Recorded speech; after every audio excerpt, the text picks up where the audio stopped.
Hey everybody. So this is kind of an update to a subject that I've talked about for a while, but it's been a while since I've talked about the subject, which is the subject of the fact that I think that we are starting to plateau as far as current AI research with current AI hardware. And then I do have some updates around this since the last time I've talked about it. This particular subject, I'm not just going to regurgitate everything that I've always said when it comes to this particular subject, or else I wouldn't be making this video. But so I want to start off with the beginning and kind of my broad thoughts on the subject and kind of framing why I think that we are hitting this plateau when it comes to the current hardware and software with regards towards AI. So pretty straightforward. The first chart that I want to look at is this chart here, which is essentially like a AI model development by parameter and by year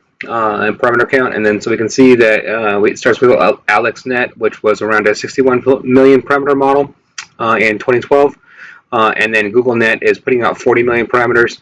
And then what you'll really notice and what I want to pay attention to is that all of these models up until 2019 are well below like a billion parameters, and then even like BERT large is 340 million parameters, and then GPT-1 was 100 million parameters. So up until this point, to me, kind of how I look at it is it's you have like kind of like the fun and games period, and then so this is like the research period, the ramping up period. People are putting in, and it's like, well, what can a 100 million parameter model do? Not a whole lot. What can a 340 million parameter model do? Not a whole lot. And then it starts getting there, right?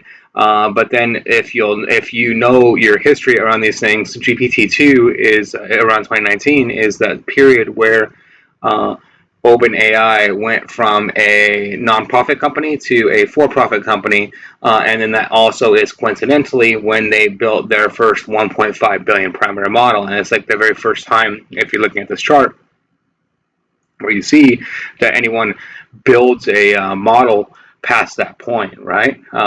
All previously, it's all well under a billion parameters, like 340 million is the tops, like well below. And then GPT-2 clocks in at 1.5 billion parameters. All of a sudden, OpenAI flips a switch and then goes from for a nonprofit to for-profit. All like, well, boom, 1.5 billion parameters, right? Like, so then it's like, what happens during that equation? And then it's, I mean, pretty simple if you just do research around this and you research these models and around these things, that there's a tipping point that is between 340 million parameters and 1.5 billion parameters. I don't know where the tipping point is. I don't think it's a solid tipping point. Like, it's not an exact number. Like, I don't think you just turn the dial and then you're like, oh, all of a sudden we hit it. But I know that 1.5 billion is well above it, which is why like 1.5 billion will always hit above that threshold, because it's like far enough above it. And then I know that 340 million is well below it. And then so what exactly happens when that flip switches, I can't tell you exactly. What I can tell you is that the models become a lot more generalizable and flexible, and can learn on like a lot broader data sets. And then so take from that what you will with that. But so what I want to correlate that with and then showcase within this as we go through this is that, so essentially we've got starting with GPT-2, where it goes up to 1.5 billion parameters, and then it's, you see just a steady increase from there, right? So GPT-2 is 1.5 billion, and then all of a sudden it's just a massive ramp up out of nowhere, seemingly, right? Up to 8.3 billion, GPT-3 175 billion, G-Shard 600 billion, Switch C 1.6 trillion, and then so we see kind of like that end point, like 1.6 trillion, which is like GPT-4, right? So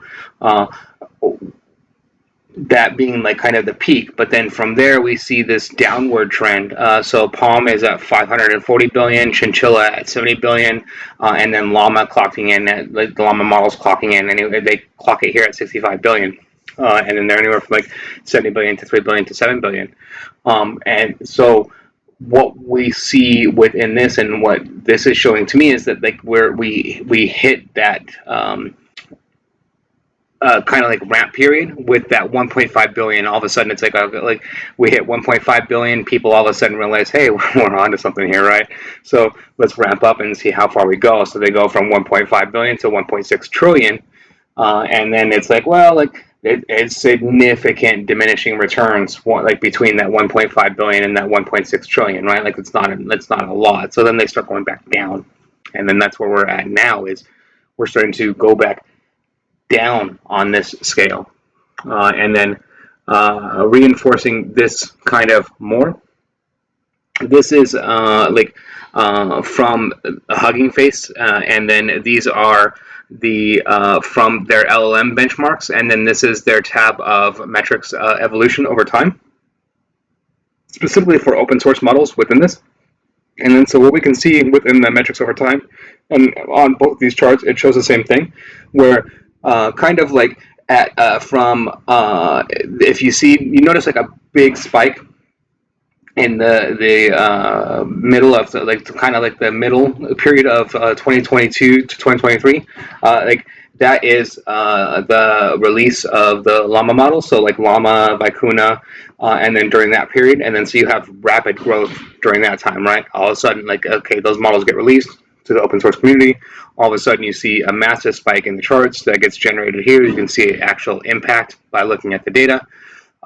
And then, but then you see that curve starts to slow while it's still increasing, and it's increasing over time. The gains are getting lower and lower as far as like the actual numerical gains. But if you go over here to the LLM benchmark here, what we'll see if you scroll through this data here of showing essentially where LLM models are currently benchmarking within the data, what you'll see is that a lot of the models, so like the whole entire top 10 or top 20 is all 70 billion parameter models, and then in this average range above 70, it's all going to be 7 billion parameter models. But then when you get around to like 68, somewhere around here, is where the Mistral 7B model is going to clock in. And then so that's kind of like the first thing that I want to point out with this data. And you also see like 33 billion models, 33 billion parameter models start to pop up here. And then you also see Falcon 180B in here